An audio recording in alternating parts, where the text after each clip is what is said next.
Okay, so I'm not gonna lie, the TikTok shop reviews on our Overtime Under Eye Mask and Revived Eyes bundles are not as high as I want them to be. But I think the most important thing to do as a founder is to always be listening to your customer. And the majority of the like 1-star reviews are so frustrating because I would hate to be these customers. Basically, we had an issue where some of the tins of our Overtime Under Eye masks were coming empty. For this to happen is obviously not acceptable. We were really confused as to what was going on. We knew it wasn't returns or anything like that because actually between you and I, when something gets returned, unless it was a return to sender where it wasn't even opened, we do not sell the returns at all. It just unfortunately goes to the trash. We ended up having our warehouse go through every single under eye mask that we have in stock. This is thousands of units. Basically do a secondary QA because I really don't want this to happen. Honestly, from the reviews, I literally was thinking that like half the orders were getting these like empty tins.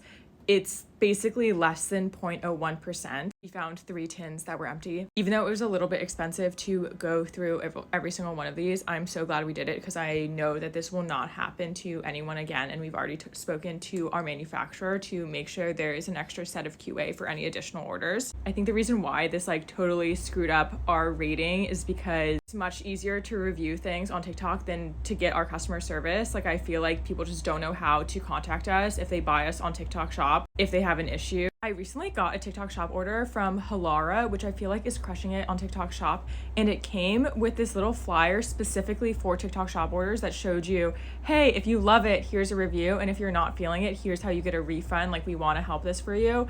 And it makes me kind of think that this is like a common issue on TikTok Shop, that like these are definitely a place for people, like if they have any sort of issues with like fit or something, that they just leave a negative review, which isn't like ideal. So I'm thinking about doing this. If you have tried 4am and love it, but haven't left us a review, please do so. I would really appreciate it.